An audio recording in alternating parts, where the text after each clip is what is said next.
welcome. We don't have a lot of time, so we want to jump right in. And we have the great Brandon London with us, former Super Bowl champion. Does a ton of media for every single sports in the New York metro area, from hockey to basketball to football. Football's probably tough for me, especially being a former Giant. But yeah, and I was saying earlier, I saw him at the Giants Fan Fest earlier in the year, and he's jumping around. There's nobody more enthusiastic, especially when he's down on that stage. I've been to a couple of the Giants games. If you go to a Giants game, you see the guy at the DJ booth, the guy next to the DJ booth talking to the crowd and getting people hyped up in between. That's him right there. But obviously, he does a lot of stuff with the news and media. I think you used to be doing stuff way back in Dallas too. I don't remember if that was correct, but yeah, Dallas and Denver. Yep. Dallas and Denver. But he's here now in the New York City area doing all the stuff for all the New York teams. Without further ado, welcome, Brandon. What's up, man? Long time. You guys, me and Dave go back since what? That's back when I was in Canada, man, and I was running some camps for you at NUC. Got a chance to drive all over pretty much the world because I was on the West Coast as well. So I was able, not done so much the world, but the United States and stuff, Arizona, Vegas, all over the place, man. So to tell you the truth, Dave, I got a lot of that because it was kind of like a performance for the NUC camps as well. You can't just line up, have, 50, 60, 100 something kids out there and you're just like, oh, touch the line. Come on. It's all about that passion. That passion's got to come out. And when you're getting a paycheck to teach, coach football, or to hype up a crowd, or to do player interviews, you kind of have to bring it. So it's a lot. It's easy, but at the same time, back in the day when I'd be nervous to be on camera, I would use NUC camps to kind of work my spiel and work on just being in front of a lot of people and being yourself and bringing the passion. So, I got to say thank you for that, for not only, allowing me to coach football and work with kids and all, but at the same time, let me kind of practice per se. It was live reps per se. So appreciate that, my guy. Absolutely. And your enthusiasm was phenomenal. When you used to do the drills, when we get the guys hyped in the beginning. And it's what I'm saying. I saw that enthusiasm. I've been to, a couple games, of course. I only go now just when I get to sit into one of those the VIP, whatever you call it, areas, But when I go there, when I get those opportunities, I get invited to go there a couple times a year. Sit there and I see you going, and I'm like, wow, like that's you always had that energy and excitement, and you always brought that to everything you do. So it's no coincidence that you bring that same enthusiasm to what you do today and your excitement. I almost think that when you're on set or you're doing interviews, you have so much enthusiasm that I see it spewing out of you. You probably have to keep it calm, right? Because you have to be calm when you're interviewing people. So it's that passion that leads to great success. And you really transitioned to it. And a little quick backdrop, because we don't have a ton of time, because I do want to ask you a couple questions. But it's really interesting because you and EJ Barthel and a lot of the guys that worked those events back in the day, and obviously the players, right, have gone on to great things. So it's really, really amazing, because back then I thought myself as a young guy, right, and even though I really wasn't, I was in my 30s already, but I thought of myself as a young guy. That's kind of how I always was. And it's amazing to see all the branches of success. It's not just, obviously it's you and it's EJ, but Coach Brady's a quarterback coach. He runs his own QB stuff. I've had him on, and he does his own training, and this guy's doing that, and this guy's doing. Listen, Medee Williams, I always tell people this. Medee Williams is a QB trainer, and he would confirm this. He did the first QB training with me. I had a guy back in 2002, a kid that wanted to get QB training, and I had Medee do stuff for me, QB training. That's you don't know how the network that you start to reach when you do these things, and it's amazing. So it's great to do these interviews and talk to people. Well, It's almost like you got your own coaching tree per se, like, Bill Parcells and those guys have their coaching tree, and then it goes down. Romeo Crennel goes and gets a job somewhere, and then, someone comes up from Romeo Crennel. You have it as well, man. Like you set the blueprint. You put in all that work and kind of set the blueprint. And then like throughout the course of the years, everything started to kind of get individualized per se, right. and like other things where people were able to kind of, instead of it being more regional thing, kids were able to go locally and all. But right. a lot of people got their kids. The market changed. What's that? I said the market changed, right? Like just that general, like, and now with social media and all that stuff, it kind of just like, it took it from, every spot now had it, right? Because I mean, you look at social media, everybody's got a trainer, and it's a different trainer, right? It's not the same name all over the place. So it's just it just changed. Yeah. But again, I mean, we tip our hat to you, because you set it up, you got everybody going per se, and again, you set the blueprint. So, kudos. And the great thing is when you figure out, like, and how it is in business. You're always trying to figure out the next thing that works for you, the new trend. And like the YouTube channel has taken off for us. We'll be at 1 million subscribers before the end of the year. And we were at about, I would say 50K before the new year. So we've gone almost 1 million subscribers in 1 year. That's because of, I think, the set. It's like it takes many, many years to become an overnight sensation, right? It's all the years of doing camps and building relationships and running events and doing all those things that, you have a lot of people that you could actually bring on that you actually know that want to talk with you. So that's the great thing. And that's how it all works, right? We'll figure out how to help each other get to where they want to go. So that's the beauty of it. I wanted to ask you because, obviously you were Super Bowl champion with the Giants and you were a very, very successful athlete yourself. People who don't know, Brandon is 6'4". Actually, you look leaner now than when you were played. You really slimmed out. Probably played at about 205, 210 as a receiver. 212. Yeah. Big, huge receiver, very athletic, and then taking that and transitioning. You talked a little bit about it, but transitioning into media, which is so many people want to do that, right? Yeah. But they have no idea as athletes how to go and transition into that. Talk about kind of your genesis of that whole thing in media. Well, that all started up in Canada. When I played up in Canada, 2012, I was having a monster season up there. Bucket tear my meniscus, 4 games left. And so I get it repaired instead of scoped. I'm done the rest of the year.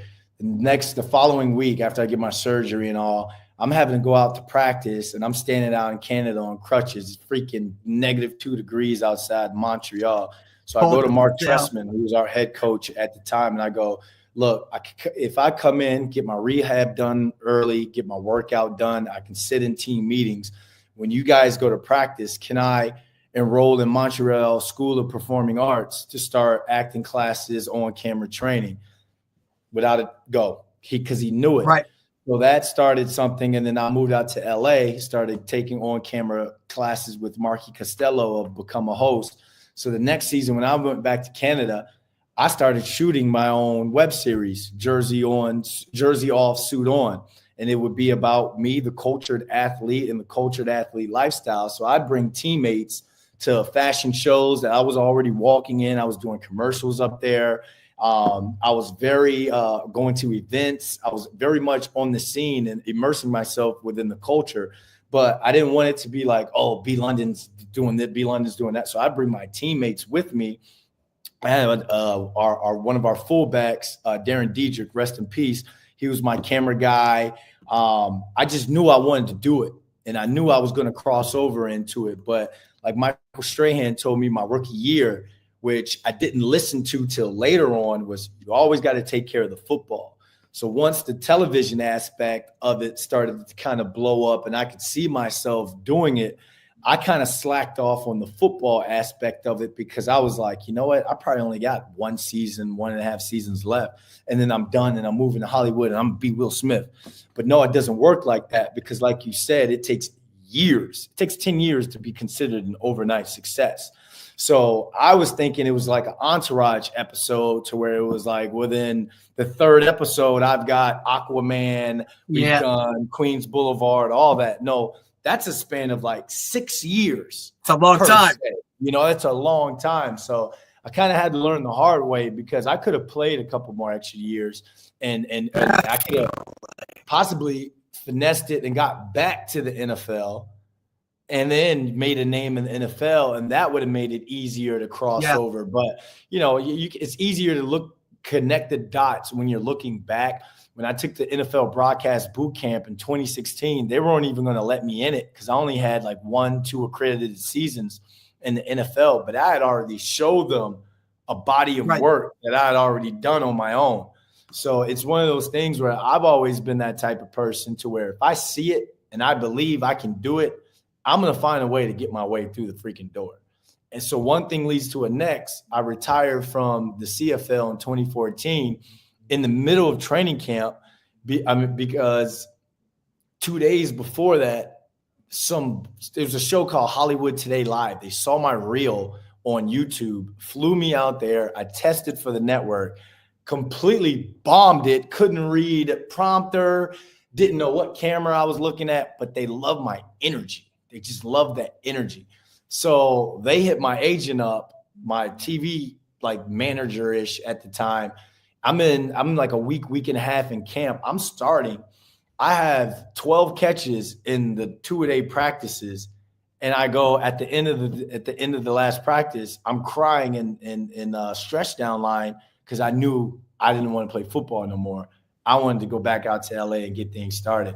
So whether it's football, kids, or whether it's you trying to get into TV or whatever, one, you got to have the juice. Two, you got to have an insane amount of confidence within yourself to where people think you're crazy because it's like, you didn't get this gig, you didn't get this school didn't offer. Okay, you didn't get this amount of playing time, but you still got to think you're the man because once I got that one opportunity and I got an agent out there in LA, some lady found me where I was teaching gym classes at this place called Drive Cardio out in Malibu.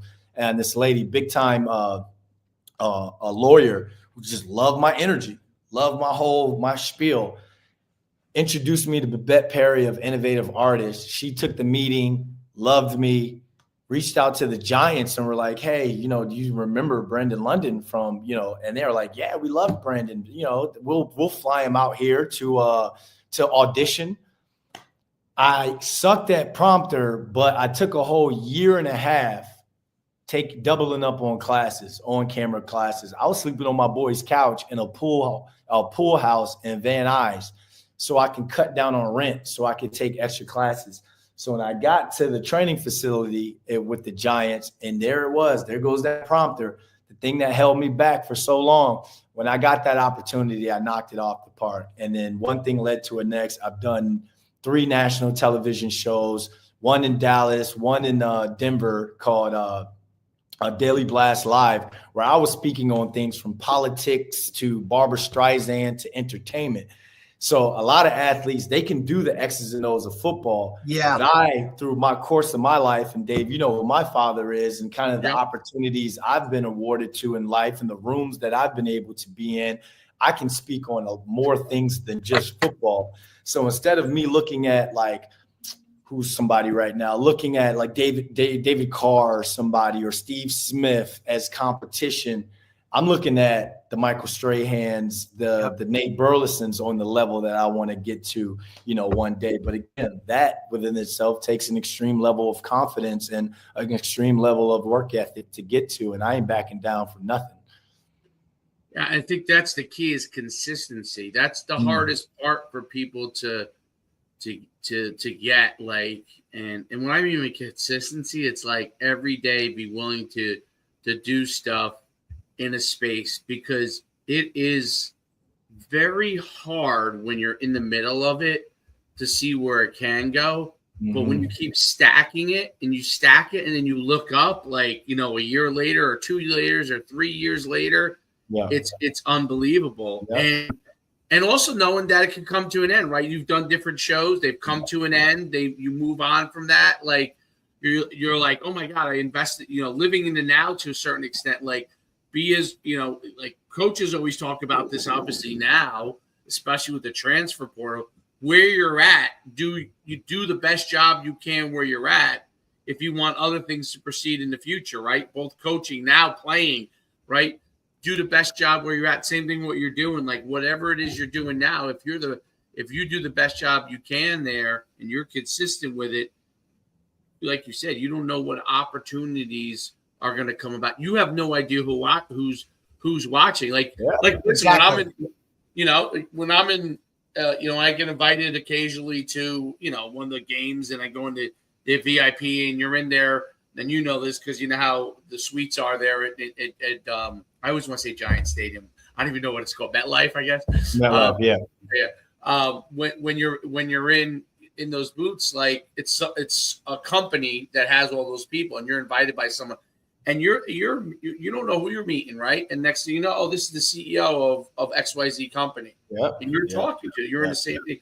So, and then when those people are watching, like they go and see something happens, and they go, oh, who was that person I was talking? So talk about like how you've been able to really leverage your network to help you grow. Like, and it doesn't matter how small it is, right? But leverage your network to grow. Talk about that and the importance of it. You know, when people say, oh, Brendan Lundy won a Super Bowl, or there's people who are like, Brendan London won a Super Bowl. And then there's that other end who know Brendan London was on the practice roster of that Super Bowl. I could give zero bleeps anymore about people who are just like, oh, you were just on the practice roster. I've leveraged that into being the face of the New York Giants entertainment. They just flew me to Germany. I was in the team got there on Friday. I was there since Tuesday night, Wednesday morning. I was doing events all over Germany. I have security taking me all over the place. I'm signing autographs. Dave, I'm playing with house money. And I tell people that all the time because I wouldn't have gotten into the door if through my practice squad year, I was just walking around telling myself a story, upset, like I should be playing over Plex. I should be playing over Monty Toomer. Your ass getting sent home if you're not showing up every day, putting that face on and acting like, you know what? I'm going to be ready for that opportunity when it does come.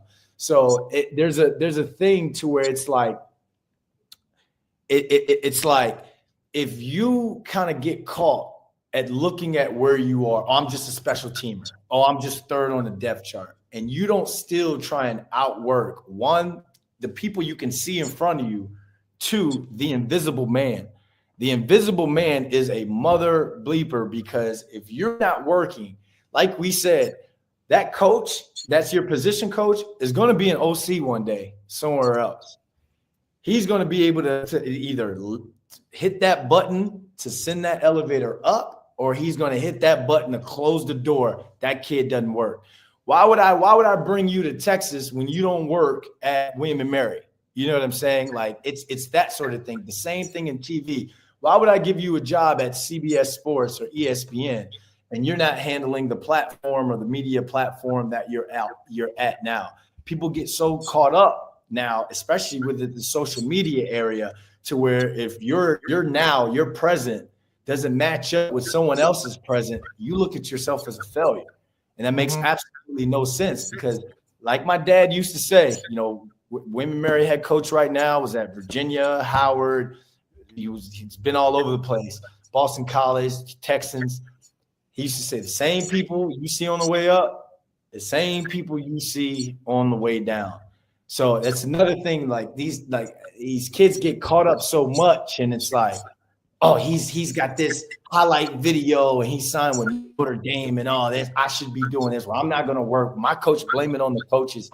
Nah, bro. Like you got to be ready for that one opportunity you might get, and when you get that chance, you better run with it. So to get back to your question about leveraging your network and net worth and everything, every single person or hand you shake is somebody you might need in your corner one day. And that's another way that I've climbed up the ranks within the New York Giants and all.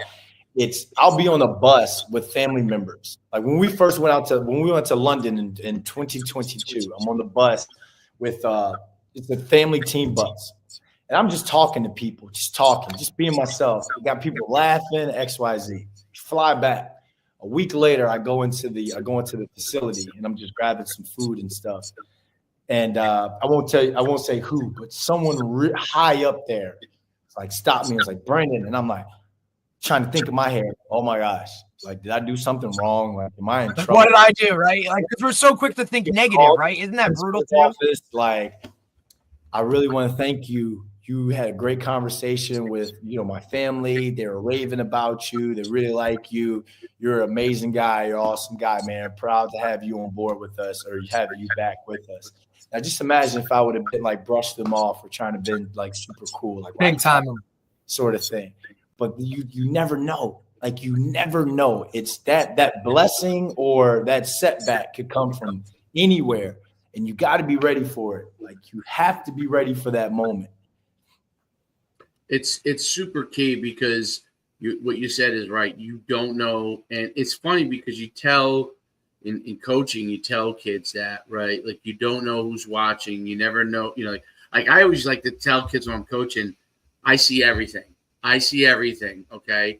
And if I don't see it, somebody else is tasked on the staff with seeing what I don't see. Right. So, and it's funny because kids, it takes a long time for them to process it. Sometimes they don't process it until they become adults.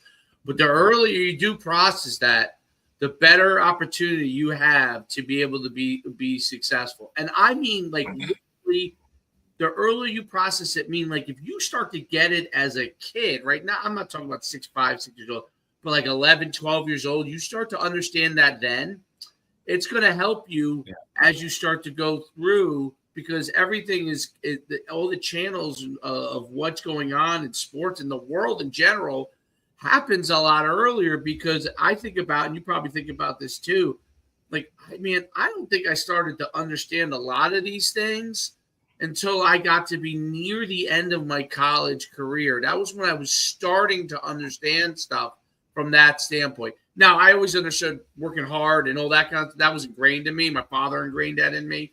It wasn't about working hard, but understanding like how things work, right? And understanding like what expectations were, understanding like relationships with your coaches, like going in. Like, I didn't understand that until later in my career.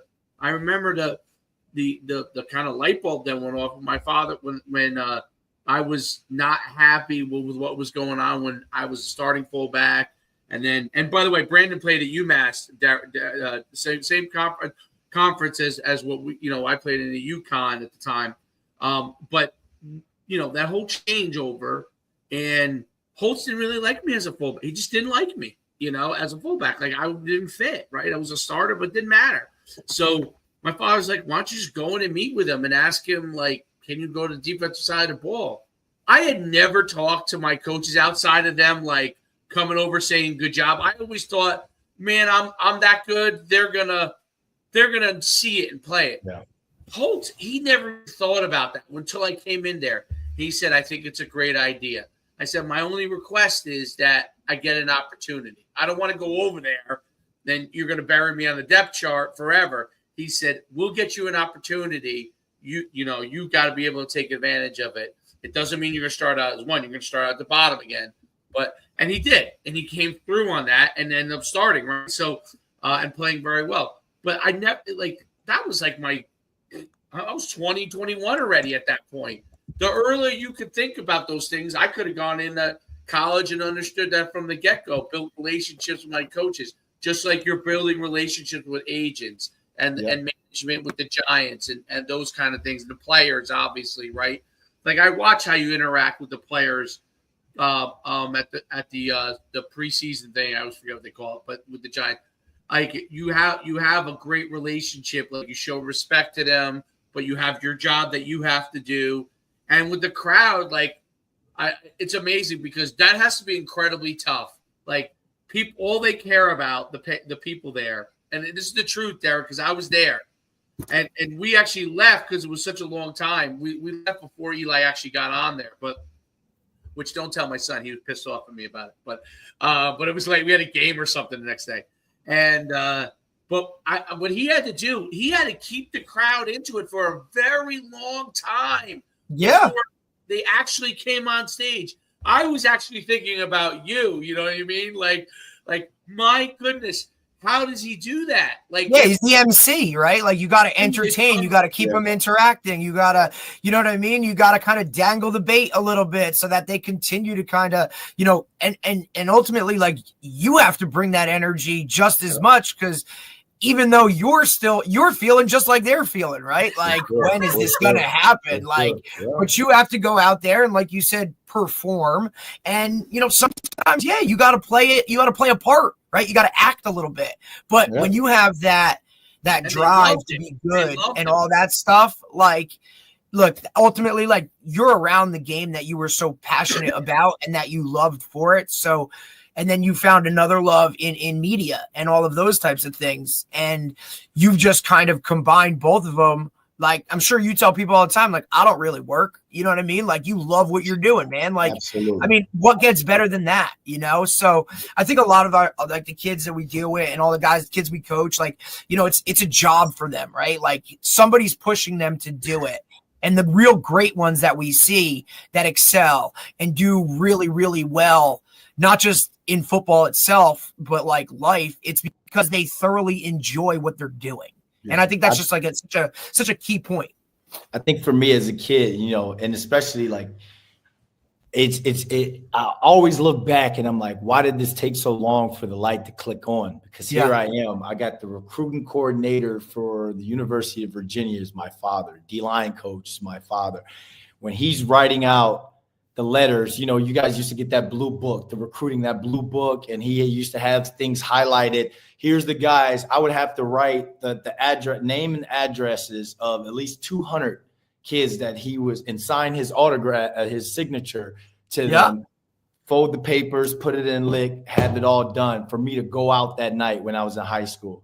Now, what used to get me, and then what he used to say to me was like, how does that make you feel that you're writing the letters to guys who are getting recruited by D1 schools and you want to go D1 and you're writing the letters and your name's not on there? You're not getting the grades. I was working hard and all, but I wasn't playing the game within the game.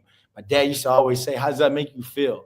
To me, I was like, man, I'm getting $40 tonight. I'm going out. I'm hanging out. Yeah. Like, yeah, I'm going to be in the weight room the next day. Yeah, I'd be with Chris Hovan or Billy McMullen or Matt Schwab catching passes and all that the next day. But I wasn't playing the game within the game. I wasn't getting my grades. And that's why I had to go to the Fork Union. I missed out on, you know, D1 scholarships and all. And even when I was at Fork Union, you know, Coach Schumann, I saw you guys were talking with him the other day or recently. He would have told you they almost kicked me out. They almost kicked me out because I was still being a knucklehead and all that. So one thing that for me, it was like, and what I tell kids now is like, the faster you learn that being boring is the real flex. Being boring is cool, man. Like figure that out, bro. Cool. The routine is cool. The faster you learn that, you're going to be deadly. You're going to be absolutely deadly because everybody else, they play for the applause. They play for to be the flash in the pan. But you're Kirby Smart. You're Lane Kiffin. I don't want flash in the pan. I got a mortgage. I got a family to feed. Why would I want a flash in the pan? I want that kid that I know on that 3rd and 12. We haven't ran this play or visited this play in a while, but on that 3rd and 12, you're going to get to 13 and 14 on your depth of your route. Yep. Because that's what we've been practicing over and over and over again, and not come back with some excuse to why you couldn't get your depth, why you couldn't apply a championship detail because you looked it over because you wanted to be cool in TikTok, that sort of thing. So it's like there's no cheat code. I guess that's the algorithm to success. As soon as you learn how to be boring and feel okay with it, watch how much fun you have on the back end when the success comes. when the Absolutely. success comes. I can't imagine. And that's really hard, right? It's really hard for the kids Absolutely. now in this era of now, right? With social media and instant gratification, all those kind of things, for those kids to kind of bite the bullet when everything is going against that. And you know, how many times we hear trust the process, but like trust it, right? And then that back end, when you're looking back at those cool dudes or the guys that had all the clicks and all that other whatever, you know what I mean? Now you're that much further. And like you said, those are the guys that, you know, are sitting there going, wow, maybe being cool wasn't the way to go, right? Or maybe I should have been boring, right? Like just hold that standard to where maybe you are a little different than everybody else, but it's going to work out in the long run because that's ultimately what's going to get you where you want to go. And I think it's a lot of kids they just don't get it, right? And we didn't get it, right? For the most part, until something went off in us and we just wish we got it sooner. Yeah, and then I just remember like being at NUC camps and stuff, and it's like, oh, that kid's he's a 5-star, or whatever. And I would tell the kids who was like, they weren't high on the radar, but they had themselves a solid day. They did everything right. They're catching, you're just not as fast, you're not as big just yet. I say, hey, look at that kid, put his name up on your wall somewhere or whatever. Just wait. Get his autograph now, brother. I can't imagine how many kids, like with me growing up. So writing those names on those lists, I saw some of those kids at pro days. Right. I saw them in training camps. I saw one-on-one in preseason. And I'm just sitting there. What I'm about to do to you is not personal. This is young Brandon London, who – you got all the hype, you got all the glory, and I just went and worked. I saw you on Max Preps. I saw you, Dave Schumann, all the NUCs.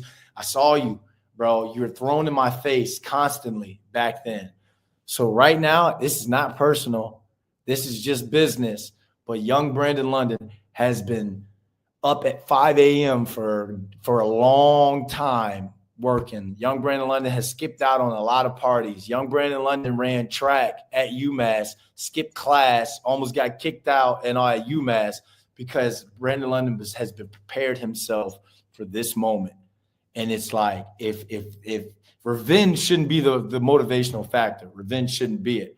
But for some people, it's proving people wrong and all that. That is. Listen, that can be a piece of it. You don't want that to be the main part of it. But you know what, dude? The more things I can throw onto this fire to make this thing go, like, look, you're talking about a 5'8" dude who wasn't very fast. But look, man, I knew I had to outwork everybody and I had to watch more film than everybody, right? So that was my fuel, was that. Hell yeah, I used when somebody else's name was in the paper over mine. Oh, he's better than him and he's this and he's that. Like, of course you use that. You don't want it to be the main thing, but anything you can throw on that fire to fuel it, I'm going to use. Because there's going to be days where even that revenge isn't going to get you out of bed. Correct. Not being selected is not going to get you out of bed. And like, you need more than just that. I got an 18-month-old right now, and like he was coughing yesterday morning, and mom wanted to let him sleep before she took before I took him to school and stuff. I go, no, we got a routine. Coughing ain't going to get him out of practice. Coughing ain't going to get him out of a game. Brandon, he's 18 months. You'll understand. Gotta start now. You'll get it. You'll get it. I'm in the same boat, bro. I got a 16-month-old. Same thing. It's got to start now. The culture has to be embedded right now, because that day where it's like, oh, Junior's not feeling well, but not Saban, but DeBoer is going to be at practice today. What do you mean you want to pull him from school like off of a cough? Yeah, absolutely out of your mind. Get your butt up. Let's go. We've been training for this. We've been working for this. But a lot of people don't want to hear that, man. A lot of people just, let them have fun. You know what's fun? Being able to give your mom money each month. That's fun. Yep. Winning is fun. Winning is fun. Do what you want. Being able to go out to eat and be like, shoot, I can order that steak or that lobster and feel good about it.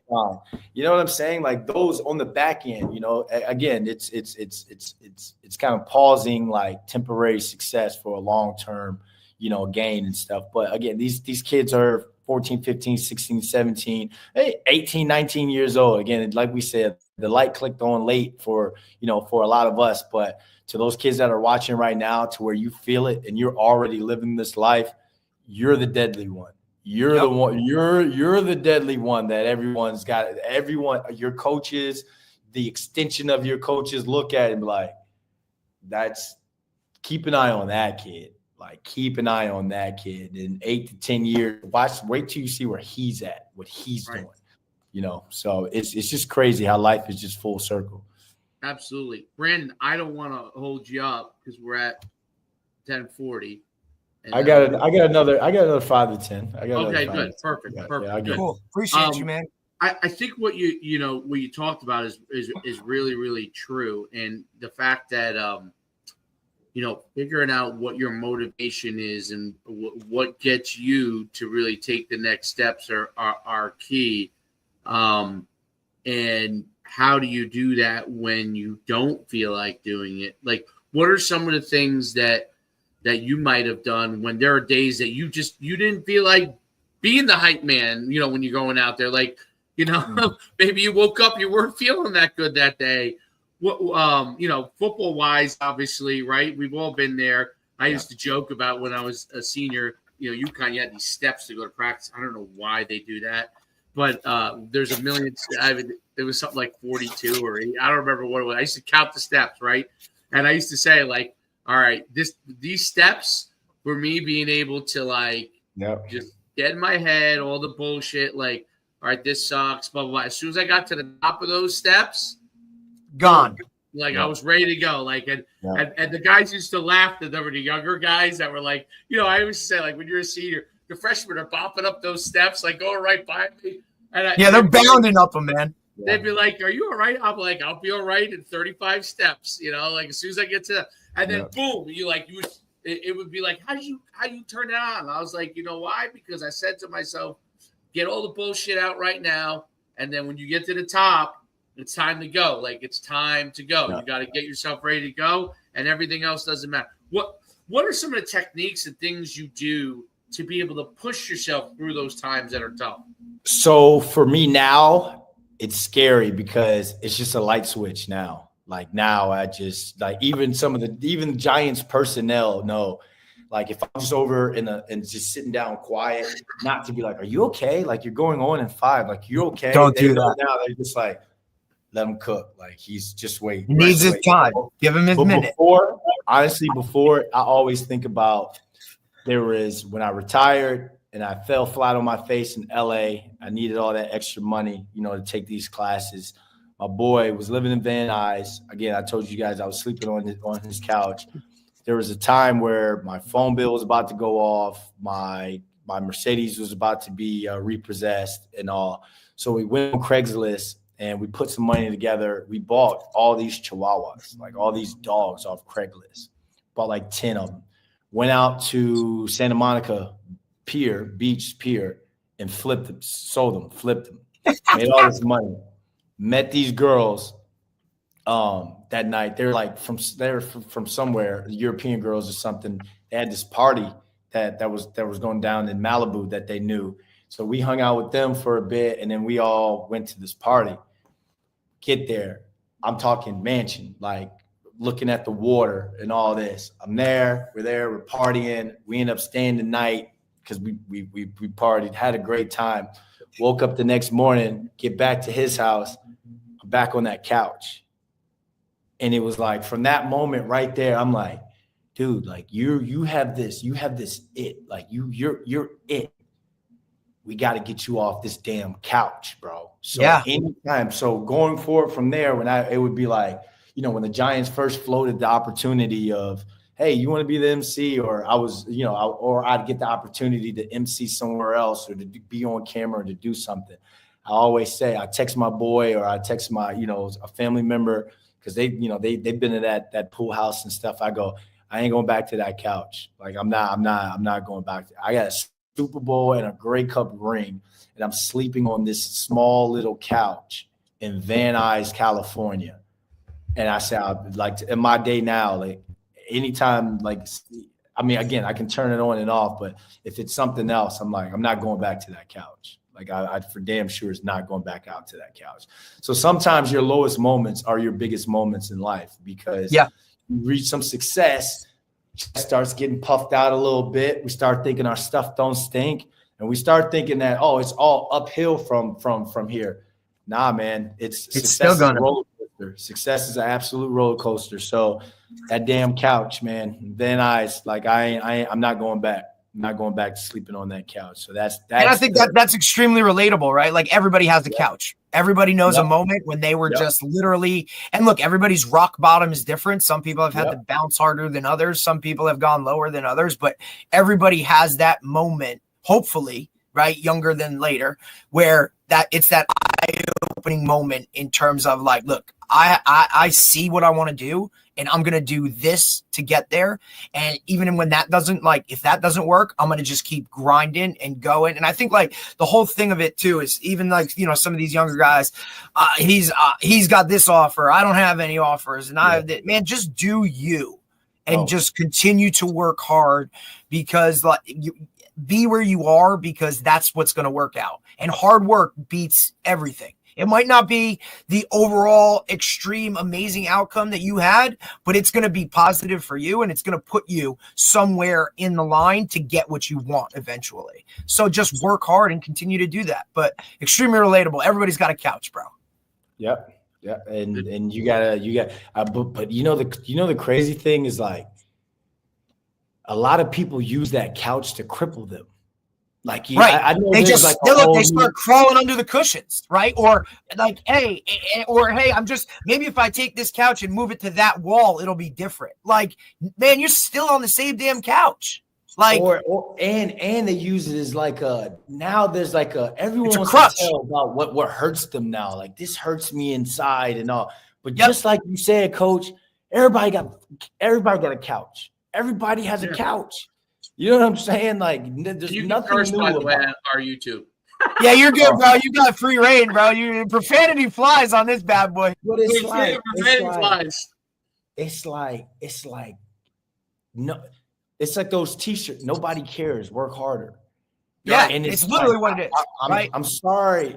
People tell me I'm not the most empathetic person in the world sometimes. That's a great way to put it, B, because I got that too, right? Like some.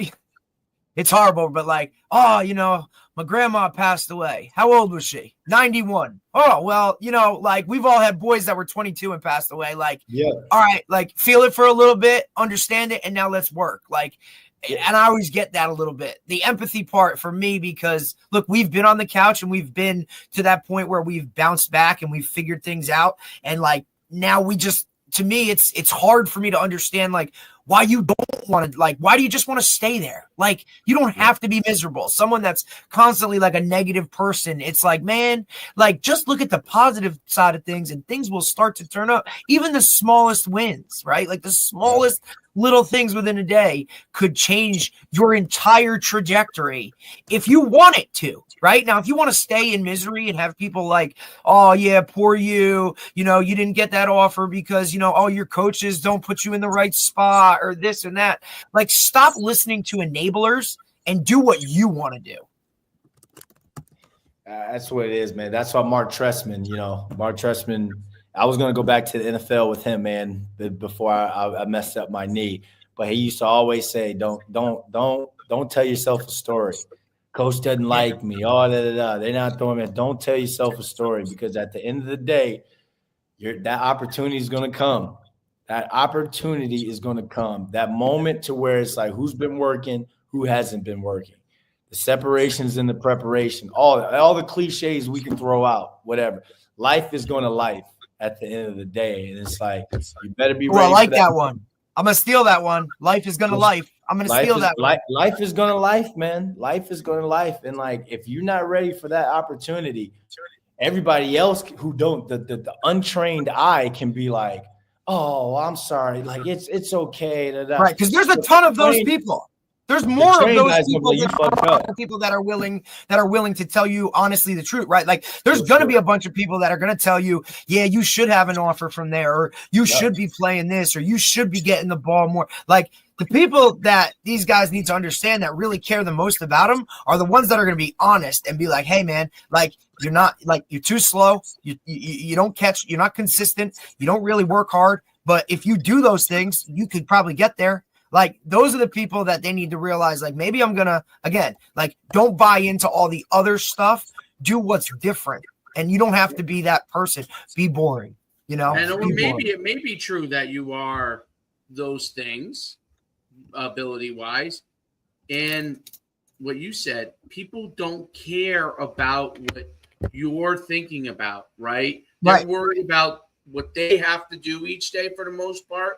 It's the rare person that does think about what you're thinking about.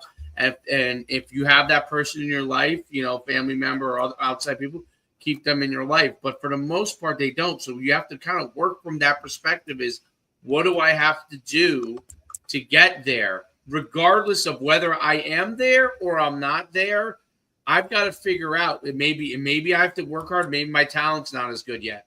It may be I am pretty good, but I'm not getting myself in the position for people to notice it. What am I not doing there? Right? Maybe I go to a camp and I'm so introverted that I just go do my thing and I don't talk to anybody. Well, guess what? Unfortunately, unless that 40 you ran was 4.4, okay, you better go and interact with some people, because if you don't interact with right. people, they're not even going to know you're there. You might as well not even have come that day, right? So 100%. those are important things, and I think that you know, I look as parents, right? We're all parents now. You guys have young. By the way, I miss the days of the baby. You know, I missed it. It was my guy now 9, and he's starting to, like, he thinks for himself now. So that becomes a whole different challenge. But he's great. But he thinks for himself. He is good, dude. He's good and pretty talented, Brandon. Pretty talented, dude. Yeah, Okay. but he's good. He's good as far as, like, he will listen. But it's funny when you're young, when they're little, they're great, man. They just want to hug you, and they want, you know. Yeah. But it is something that is constantly a challenge as parents, to be able to have empathy for your kid's situation, have empathy for what he or she is feeling, and then to consciously say, hey, we got to move forward. That is really, really hard as a parent.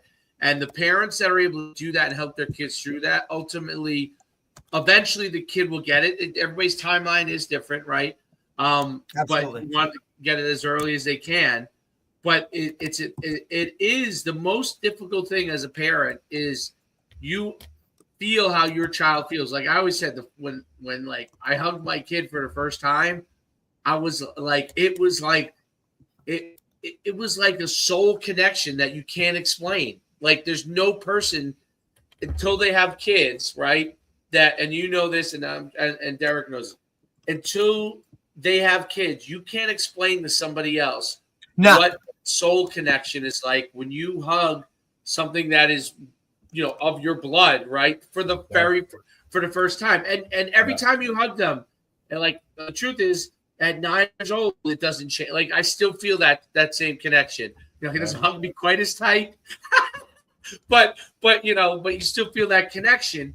And I think that's an important thing, that you have to be able to feel that connection, and then also go, what is best for this child? Like, what is best for them, even though they may fight me on this. Your spouse may fight you on it, right? And you have to figure out how to work that together, because ultimately it helps them have a chance. There's no guarantee. Have a chance to be successful, right? You know, so. And it's the same thing a good coach does. Like getting coach hard or getting coaching is not coach doesn't like you. It's when your coach stops. It's when he stops correcting you. Is when it's just like, tell my guys that all the time. Whatever, you know. And nowadays we take everything. Obviously, there's ways of doing it. You know, that Bobby Knight, rah, get up in your face. Yeah, that ain't happening. Throw chairs. That's kind of gone. But if a coach is upset with you and showing frustration, that means he cares. You know, she cares.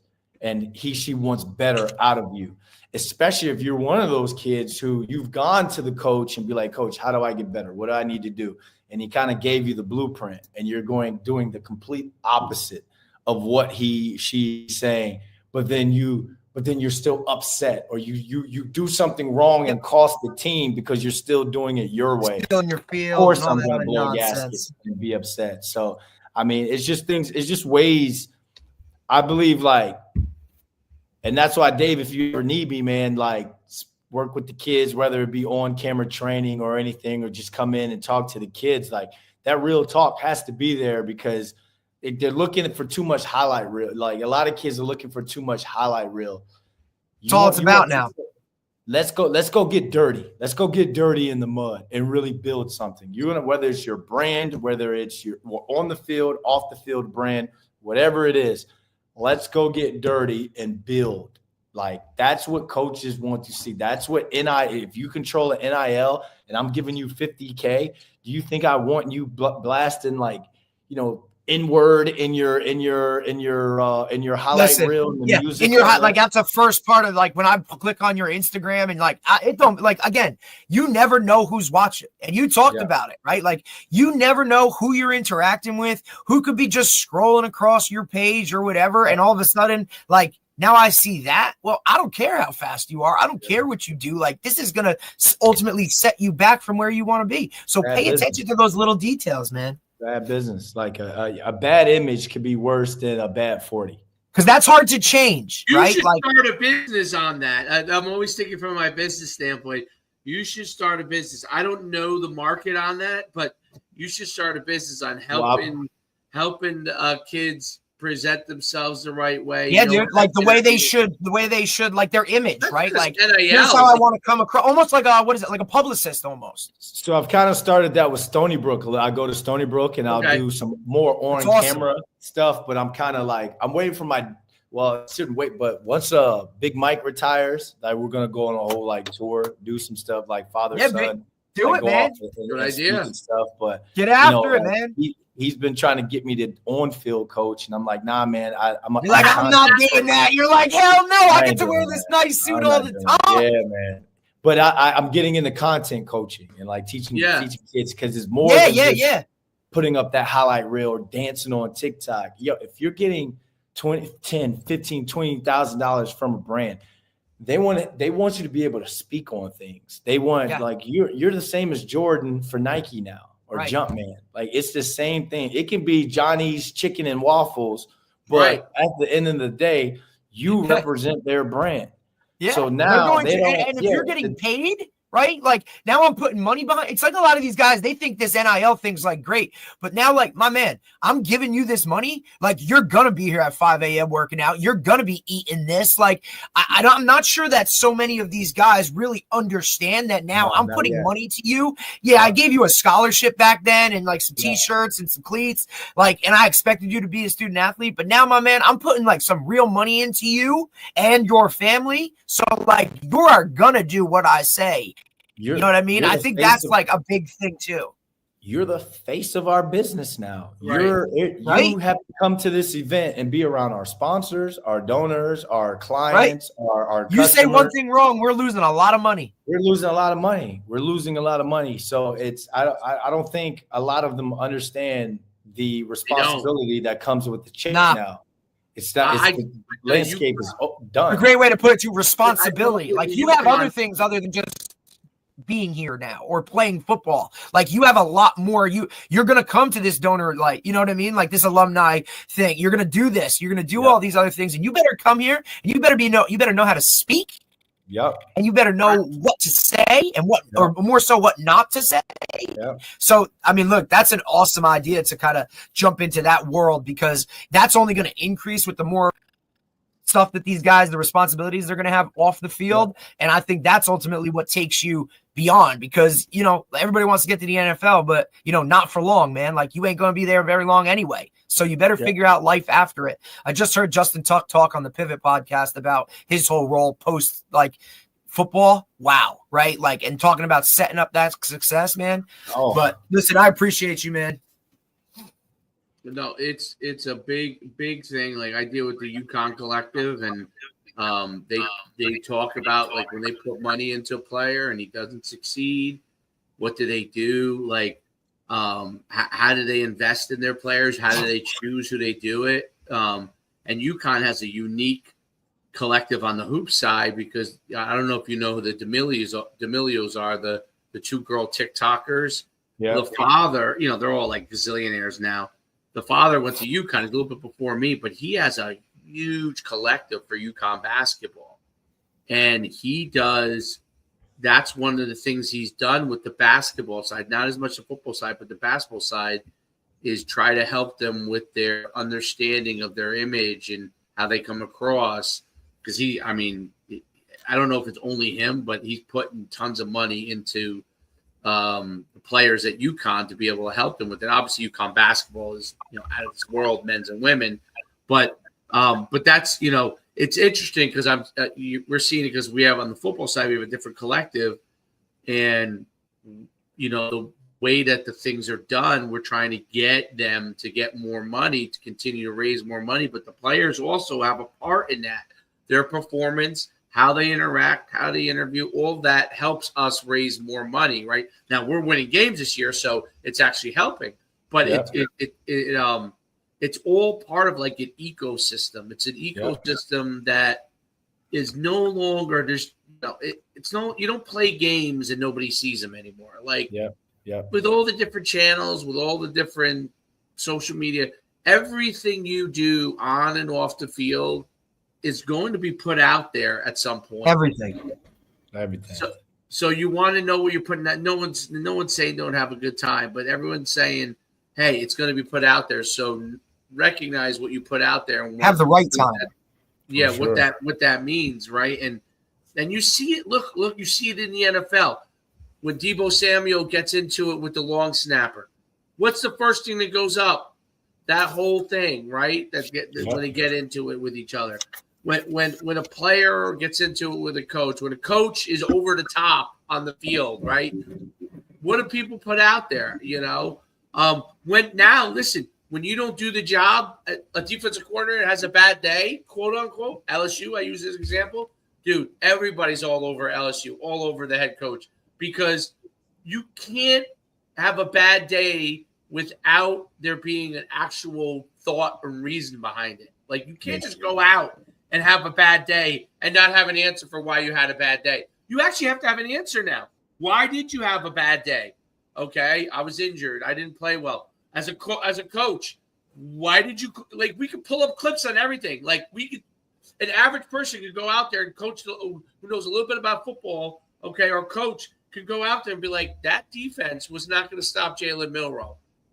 What made you think that you were planning in that way? And everything's under scrutiny. So it goes all the way through the ecosystem, coaches, to players, to media, everything you do. That way you have to figure out how you want to come across, right? And listen, you can have an I don't give a shit attitude too. That is one way to come across, okay? There are people that will like that, right? But you have to understand how you're coming across and what you're trying to get accomplished. That's an important thing in what you do. I don't want, are you okay? Because we want to. We appreciate your time, bro. No problem, man. It's great having you on, Brandon. All right, no problem. Dave, I'm gonna reach out to you, man. Let's talk, man. Let's talk. You have myself. Reach out to me. Hey, all right. Coach Derek, man. Nice to meet you, man. Appreciate you, buddy. For having me Take on, care. fellas. I'm glad, man. I'm glad we got the time. Go do your thing, man. Look forward to stuff in the future. All right, brother. See you soon. Take it easy. Be good, buddy. All right, that's great. There's 5 degrees of Kevin Bacon. There might be 7 degrees of Kevin Bacon. I might almost have like a few degrees now, like of Coach Schumann. Bro. I mean, look, and listen, like I was around when he was still around. Like one of his last probably events was like probably one of my first ones. You know what I mean? So that was kind of the pseudo like changing. Did you work? What's that? With EJ and stuff? Did you work any of the events with EJ? Yeah, I'm not with EJ, but I worked with Brandon. Oh, you did? Oh, like the All-Star Game stuff? Like some of the All-Star Game stuff. I remember we kind of did like we did one in Parsippany, and that was kind of like his, like, you know what I mean? Like you could, like, they were kind of like, hey, what are we gonna like? What's the next move? You know what I mean? It was kind of like we were just trying to figure out like which way it was all gonna go. And I think at that point, those guys kind of were like, I don't know if they were burnt out from all the stuff that they had been doing, or just transition in different parts. You know what I mean? Where it was, but look, like those guys, like you said, like they were like they all swear by you, right? Like you laid the foundation for them to just go be successful in all the worlds that they did, you know? So listen, it was awesome. I always like, you know what I mean? Like, I love that he was like, dude, there are always going to be people that are like, yeah, you won a Super Bowl ring on the practice squad, but like, I don't care. Like, you know what I'm saying? Like, just leverage whatever you can leverage to get where you want to go. And nobody's going to ask those questions or do any of that. Like, you also have to look at him, like coming from the world he came from in terms of like, my dad's a high level football coach. Right. And all of those types of things. Like he had some extra pressures on his, you know what I mean? Like having to go to Fort Union, all that. Like there's a lot of pressure when your dad's a Division I coach and you're not getting what you should because of whatever. Like you got to put it all together. And like you said, like, I'm glad he talked about that. You can see that he owns like, hey man, I didn't do it right. I should have listened. I should have done it this way. Should have, could have, would have, but like, I didn't let that hamstring me and I didn't let that hold me back from going forward.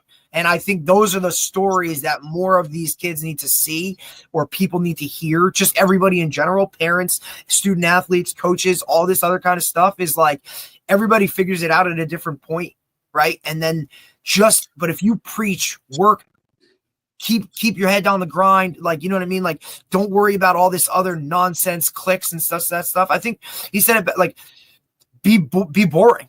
Like you're going to see more successes from being boring than you would doing something else. Right. Like, cause look, we all want to be cool and everybody has to do that. The guys that can find that happy medium or know where to cut it off because like, hey, I have bigger goals in mind. Right. Like I'm trying to get to that next level. I want that. Whereas a lot of these guys don't want that. So surround yourself with those like-minded people or trust in it, and then you'll be successful.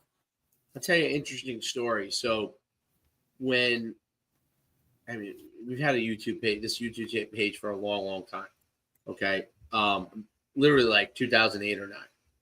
A couple of times in like 2009, 2011 or 12, we'd have a video that would go viral, like 1 million views or, you know, a couple million views.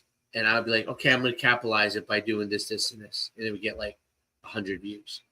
And I was like, oh, screw this. Like, I'm not like this, but I'm like, I'll just keep making videos and we'll just figure it out. And then we started doing some different things. And then all of a sudden, like, I don't know, like maybe it was 2019. I had another video hit. I'm like, oh, maybe I should start, you know, double down on that.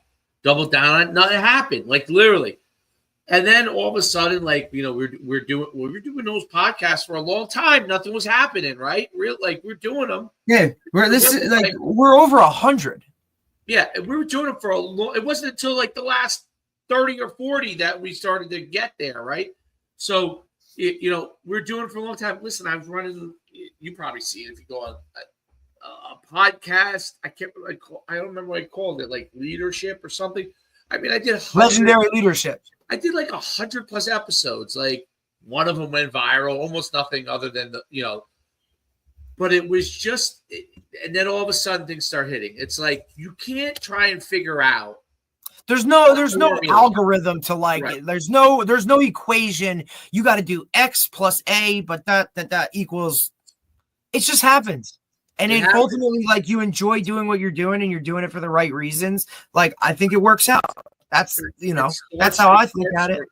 And then it could change. Just like it could work out for a while and then maybe it doesn't, right? So just, you know. And then you have to pivot or you have to do something different or you have to kind of look at some of that, like, which is why, like you said, you're always constantly looking for the next whatever, right? Because you have to be ready for when it does, like, happen.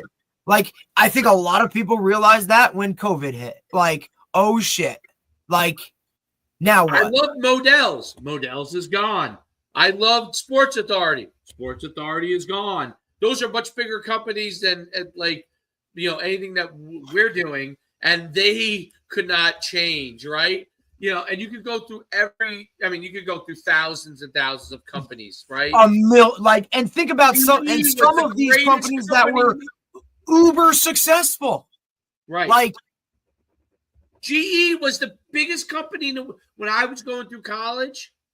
GE was the company everybody wanted to work for.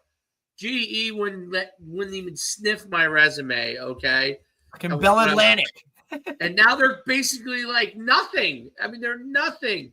So, who'd you say? And look, Bell Atlantic. I was like, Bell Atlantic. Like, oh my God. I mean, doing Radio Shack. Like, I could just go to like. Yeah.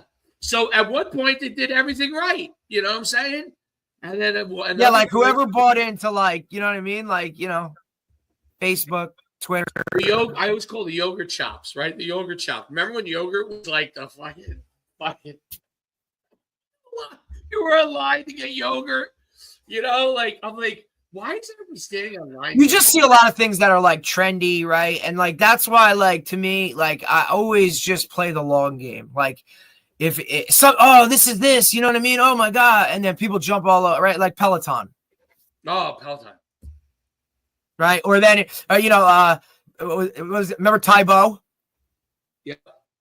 No, Tybo. Right. Like, yeah, dude, these are trends of things that go, you know what I mean? Like, and it's just like you wait it out. And even that, like, you know what I mean? And you kind of look at it like sports too, like what Nick Saban built at Alabama for all those years. When are we going to see that again? Right? Like you could look at it like we thought it was going to be Dabo to do it at Clemson. What happened to them?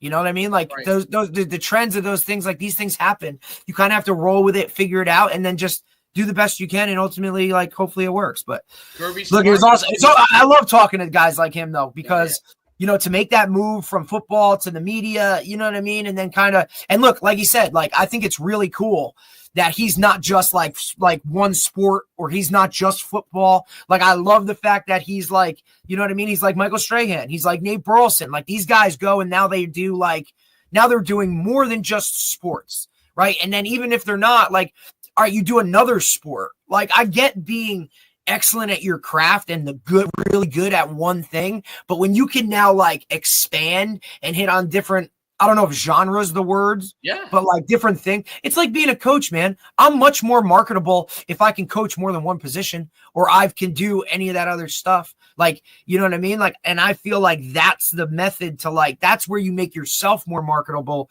because sometimes like you were coming up, I made sure I did all of those things. I sat in on meetings I shouldn't have been sitting in on to learn more, so that when the time came, hey, I'm a Swiss Army knife. I can do whatever you need, coach. And then just get better at that individually as you go. But do everything. Be a sponge. Learn as much as you can about everything to make yourself more marketable. I was shocked, literally, like, that I enjoyed a political show as much as anything else I do, maybe even more, just because I could talk about like my thoughts on things and just right. Which because most times you have to hold those things in, right? And now you get to.